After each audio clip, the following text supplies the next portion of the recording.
Good morning, everyone. I'm really thankful to be with you here today, especially as we get to remember together. I just heard a stat last week about Canada, and it said that 94% of Canadians believe they have someone they could turn to in time of need.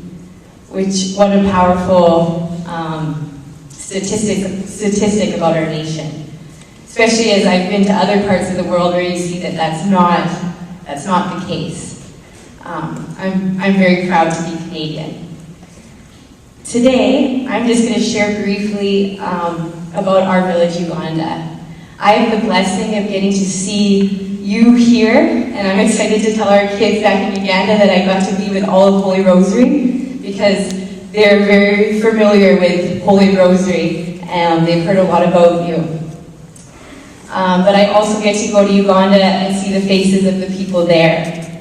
I want to share just a couple of statistics and just a couple of the faces of the people that I get to partner with there. Uganda is among the worst 15 nations in Africa for child marriages. 40% of those marriages start through force, through rape, abuse, and they don't choose to get married. The neighboring district to where we are in Uganda is called Bujiri. In that district, 80% of child marriages come from rape, abuse, and force. In that district, 20% of 13 to 15-year-olds will get married. Frances was 10 when she lost her father. That would generally mean that she would be getting married young. Her mother put her in an orphanage, and that's where she was going to grow up, disconnected from her mother and from her village and her family. Today, Frances is 20 years old. She was able to finish high school. She was one of the only 27% of youth in Uganda get to finish high school. This year she's volunteering at OVU, and she's helping raise up other children like her. Next year, funds willing, she hopes to become a nurse. 1 out of every 7 children in Uganda will not reach their 5th birthday. 4,000 children a year in Uganda get what's called hydrocephalus. It's a condition where your head swells because the fluid can't drain from your head, and so from that, you're not able to develop properly, and children can die from it. In February, we moved to our own home. Had been renting before that. And we knew God had brought us there for a reason. And one of the reasons we've learned was a little boy named Isa. He's just coming 3 years old. When he was born with hydrocephalus and spina bifida. And so he wasn't able to walk.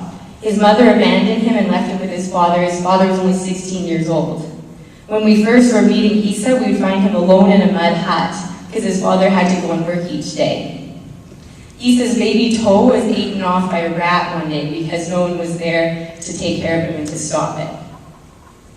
We've been able to partner with Isa and his father, Fahad, because what we saw was that his father wasn't leaving him there because he didn't love him. He was leaving him alone each day because he had no choice and he had no one alongside him to partner with him. So we've been able to partner with Isa and Fahad and help them have a place and a family that can help them raise up this little boy. Today we've helped Isa get a 2 operations on his head and on his spina bifida, but he's fighting infection. We haven't seen this little boy that was so full of smiles smile for 2 months. But what encourages us is that Fahad and his father and Isa have people that they can turn to. Fahad has now started working for us. He works in our garden, and every day he brings Isa to our site so that we can help care and raise him up together. The district that we're in Uganda is called Igonga. 60% of the population there are children. 45% of those children are orphans and vulnerable children.